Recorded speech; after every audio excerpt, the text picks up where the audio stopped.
I heard it come out of your own mouth, okay? That ain't what I said. That's exactly what you said. I could hear it plain as day. There's amplifiers in this room. I heard the whole entire conversation, everything you said.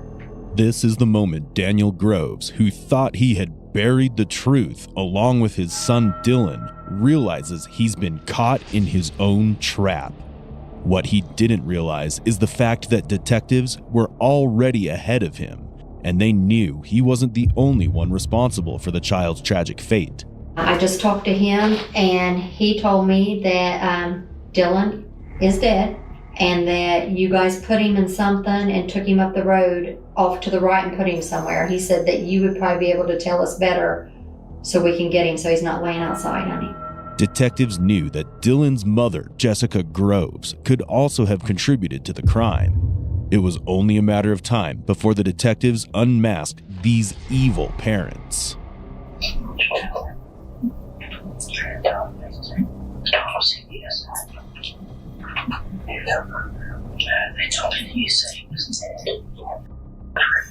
What follows is a gut-wrenching interrogation of a couple who failed not just as parents, but also in covering their tracks and their sick motive behind the death of their 4-month-old child.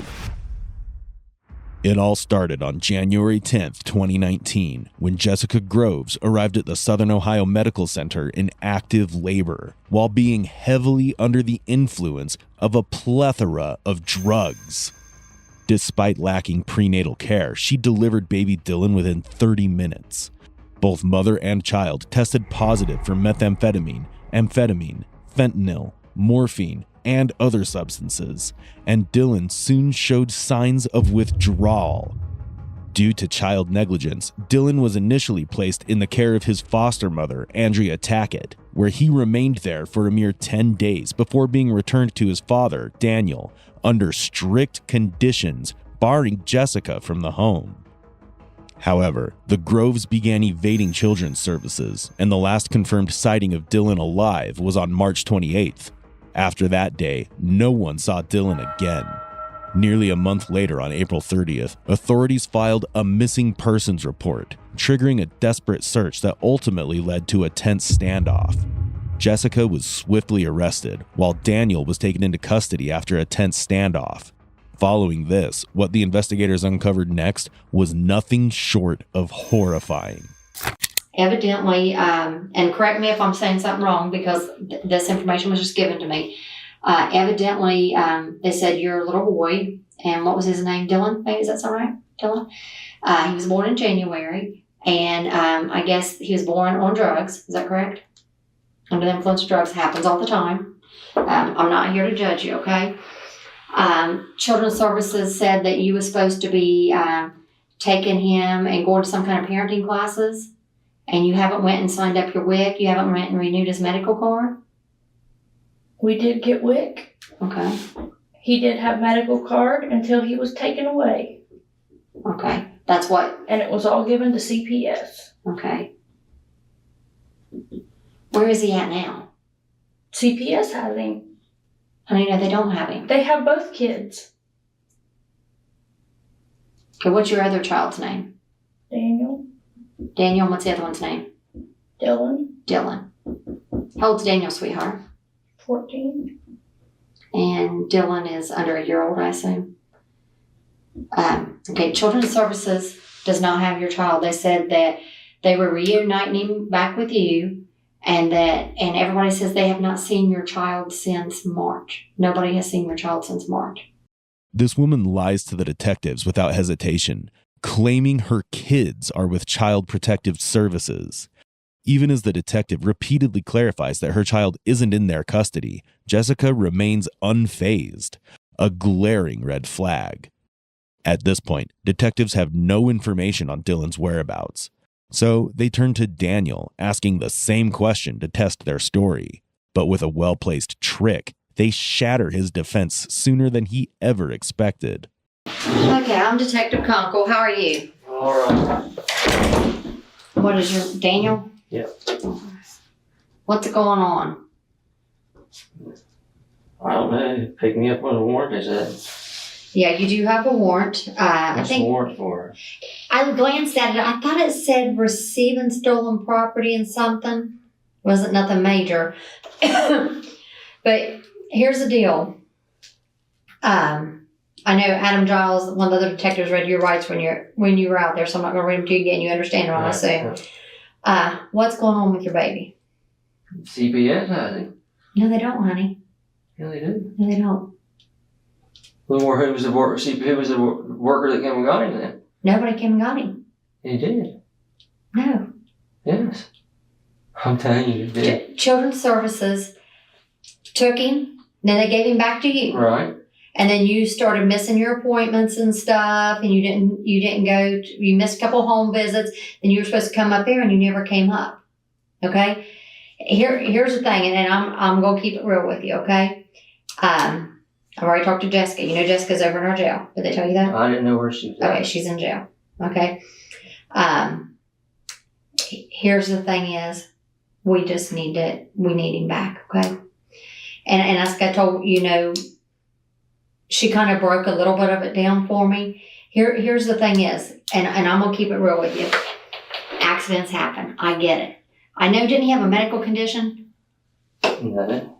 Well, I know the doctor, Christ Pediatrics, called and said he had some kind of genetic something, and he was supposed to come for more testing, and you guys didn't show up.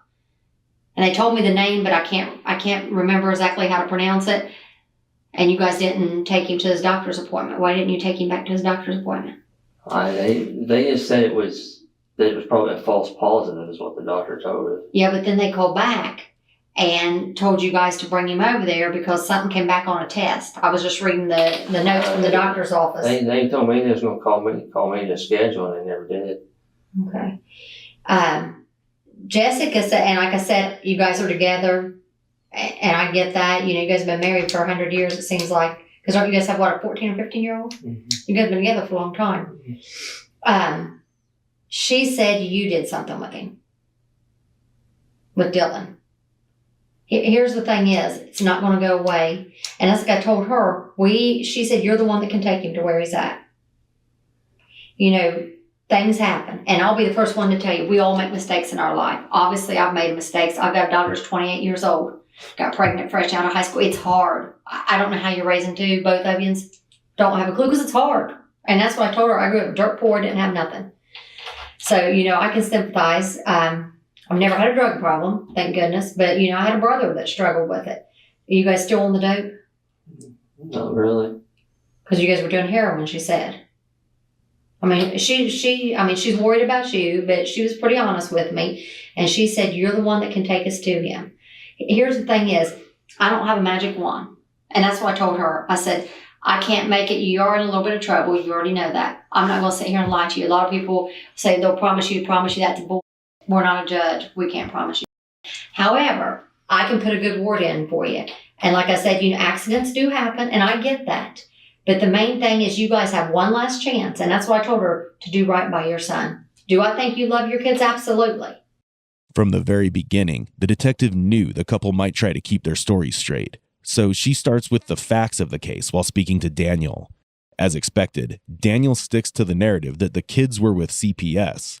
That's when the detective plays her trick. She turns Daniel against Jessica by making him believe that Jessica has already spilled the beans. This trick would soon pay off, as the detective had discovered something far more alarming during her conversation with Jessica. He was not given back to me. He was given to his dad. Okay. Do you know what Dad did with him, sweetheart? CPS took him back. They're saying they did not. And when they took Daniel, and they had no right to take Daniel. Well, I'm going to check into that for you. Did you see CPS take the child, or is that what Daniel told you? Yes, they were there. They took him. When was that? I don't know. I'm not trying to upset you. I'm just trying to get to the bottom of this, because this is what's going on right now. Is no one can find the baby. That's what this is over. The baby's missing. And here's the thing, honey, and I'm gonna be straight up with you. If it's something that the dad's done something, whatever, you just need to help yourself at this time. 1, help us find your baby, and 2, help yourself. Okay? Daniel would never hurt his children, ever. Honey, I'm not saying he hurt him. I'm just saying, is he hid somewhere? We just need to make sure that he's okay. Okay? I need to be able to confirm that the baby's okay and nothing happened to him because, yeah, you didn't go to them classes. No, everybody said the last time they seen your baby was I was March. never supposed to go to parenting classes. Okay, that's what they said. Honey, I don't know. It's all stuff I'm going to check. What did they tell you had to do? I had to go to Mahajan, which I did, and Mahajan didn't report anything. They didn't turn in nothing here. Okay. Who did you see up there, honey? Do you remember? Jessica. Jessica. Okay. And what else did they tell you to do? And see Greg. Who's Greg? Dunham. Greg Dunham. Did you go see Greg? I seen him twice, and I haven't had a vehicle. I haven't had a phone. I don't have any means of communication. Okay. So let me ask you this. Is Dylan okay? Yes, as far as I know.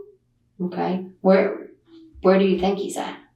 I don't know. They didn't. Okay, Children's Services doesn't have him. I'm going to be straight up with you. Children's Services does not have your child. Last time they seen him, they gave him, you are correct, to your husband. They have not seen that child since then. No one has seen that child since that took place. They seen him after Daniel got him. Yes, they did. Yeah, but no one's seen him since March, sweetheart. Didn't you guys get him in February? I don't even remember. I think it was February. So no one's seen your baby since March. And our biggest concern is, one, that you guys are okay, but we also got to make sure that baby's okay.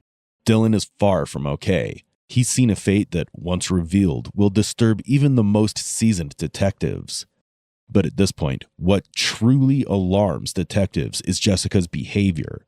She shows little to no concern over the fact that CPS doesn't have the baby. This disturbing lack of urgency is all they need to suspect that the worst may have already happened. Even so, the detective gives Jessica the benefit of the doubt, suggesting Daniel might be responsible. When she denies it, the detective doesn't push, and instead, she leans into a minimization tactic, implying they believe Jessica is innocent. The hope is she'll turn on Daniel to save herself, but Jessica doesn't bite, forcing the detective to pivot to a sharper tactic, one that would finally crack her, leading to a confession that confirms the detective's worst fears. It happens. I get it. But I can tell you, no matter how bad it is, I'm going to have respect for you, and the judge is going to have respect for you because you did the right thing. You didn't leave him laying out there wherever he is. You did the right thing. And I tell you what, I had a girl, and I remember telling you, it's probably been a couple years ago, and something happened with her little boy, and she did the right thing, and she turned out okay. But like I said, you know, we already know. Okay, I already know. I knew what? We just want him back. He doesn't know wherever he's at, wherever he's laying or wherever, let's get him back. I told her, you come on in, that the reason that we're doing this is because you've cooperated and done everything you're supposed to. She can have drugs. Just no touch and kiss and making out, because I'm doing this as a favor, okay? Thank you. She can have some of your drinks or whatever, No. but just don't, no making out, kissing, hugging, okay? Does that seem fair enough? Yep. Okay. Thank you.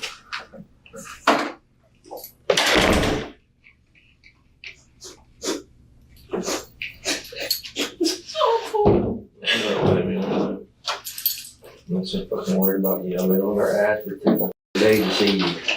But I've been riding them like a mother, and I've been pissed. I got pissed at fucking Jade. I told her because she told me the last 2 days I was gonna get to see you, and I didn't. I asked, and they told me there was absolutely no way that I could see you at all. That men and women were not allowed to see each other, period. Well, Jamie promised me the first fucking day after night they brought me in here, I was gonna get to see you. Then she told me I could see you in the morning. Well, and then in the morning, then they took me out to the house and had me out there all day. And then we got back, she was supposed to use, What'd they have you out to the house for? whatever.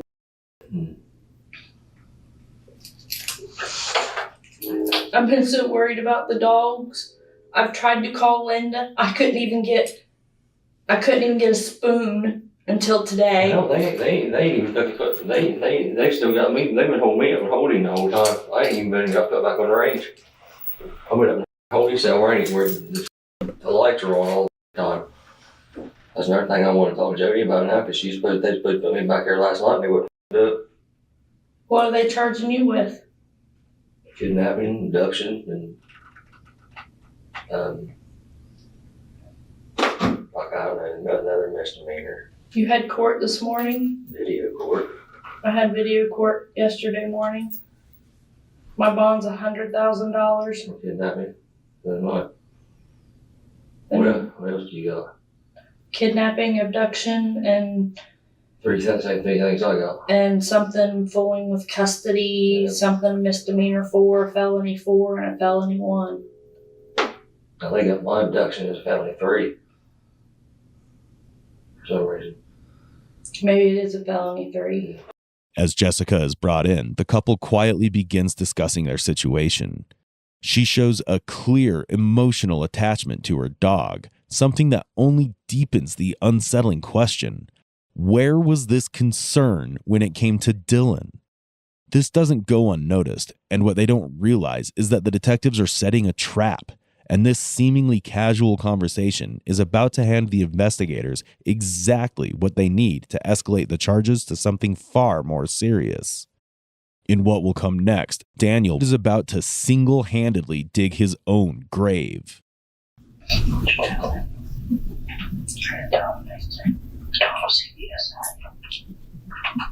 They told me that you said he was dead. They told me you were playing music for me. They told me that you said he was dead. Wow. They told me that he was dead.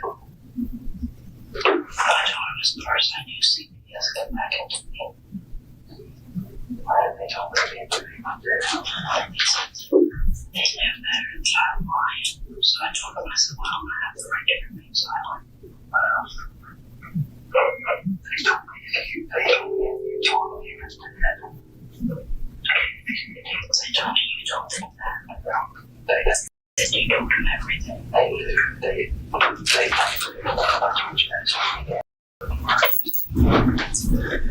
What were you having? W pod?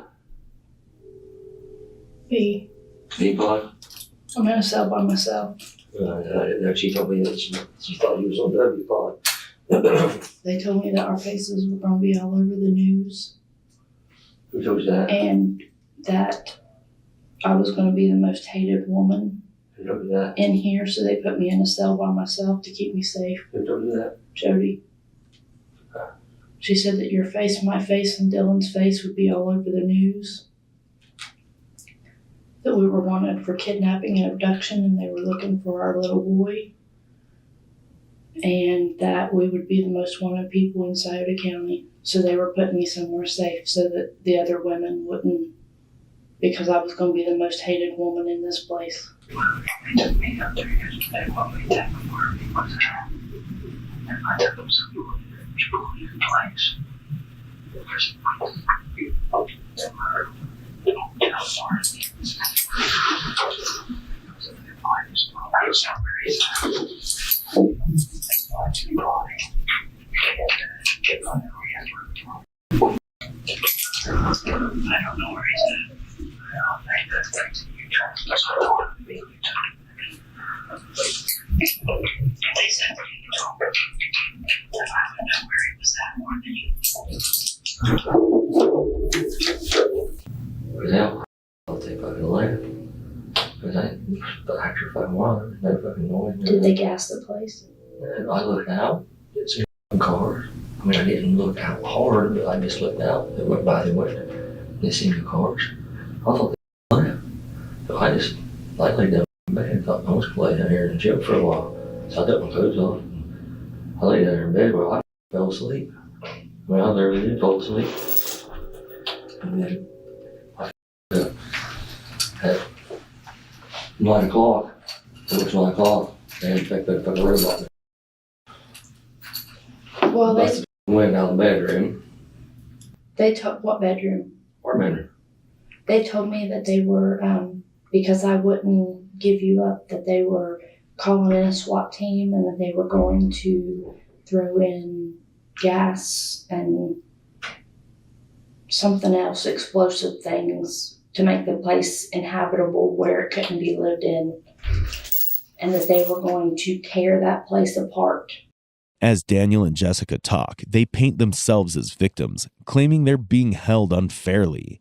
Jessica complains about the poor conditions and even brings up her dog, while Daniel vents his frustration over how law enforcement has treated them. But through all the whining, not once did they show guilt or remorse for the death of their own child. Dylan was just 4 months old when he died from neglect. His parents didn't even bury him with dignity. Yet here they are, more concerned about their own comfort than the life they threw away. But in the very next moment, the weight of their senseless crime is laid bare for all to hear. Thanks for being here, Daddy. I appreciate it. You're welcome, but you know what? You lied to me. What? Took us to the wrong place where the body was. Why would you lie? Why would you want to hide? You know what? That's a lie. Okay, here, I'm just going to be straight up with you. You're just making things way worse for yourself, because you know what you're going to pull around? You know what they're going to indict you for? Involuntary manslaughter. That's what's going to happen. I didn't take you in the wrong place. Yeah, you did. Who said I took you in the wrong place? You took us to the wrong place. Yeah, you did. I didn't take you in the wrong place. You did. And you know the thing is, the hardest thing for me is I've been nothing but nice to you. I'm trying to help you. So by you lying about where the baby is makes me think that you're not telling me the truth about what really happened to it. I'm telling you the truth, Daddy. Okay, well, you know where the body is. You took us to the wrong spot. I didn't take you in the wrong spot. Yeah, you did. Yeah, I didn't. Yeah, you did. Daddy, that's where I took you. That's where I No. took you.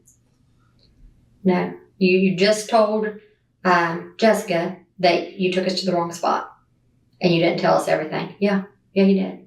I didn't. Yeah, you did. Okay, listen to me. I heard it come out of your own mouth, okay? That ain't what I said. That's exactly what you said. I could hear it plain as day. There's amplifiers in this room. I heard the whole entire conversation, everything you said. Okay? I'm doing everything in my power to try to help you. Okay? So by you doing this, you're just hurting yourself. You know? And if what you're telling me is correct about how your baby died, you'd have no reason to be doing this. I'm telling you the truth. No, you lied. You lied to me. The truth that Daniel and Jessica tried so desperately to bury didn't unravel through any form of complex investigation. It simply crumbled under the weight of their own carelessness.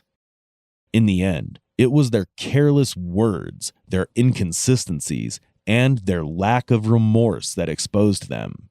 Ironically, the same thoughtless neglect that cost Dylan his life is what ultimately led to the truth. When the trial finally began in January 2020, the charges spoke for themselves. Jessica Groves faced the harshest list: aggravated murder, kidnapping, child endangerment, tampering with evidence, and gross abuse of a corpse. Daniel Groves, though not the one who delivered the final blow, stood accused as an accomplice, charged with murder, kidnapping, child endangerment, tampering with evidence, and obstructing justice. On January 10th, 2020, what would have been Dylan's first birthday, the court gave the final sentencing. In the end, the verdict delivered the justice Dylan never got in life. Jessica Groves was sentenced to life in prison without the possibility of parole, plus 32 additional years, while Daniel Groves was sentenced to 47 years behind bars.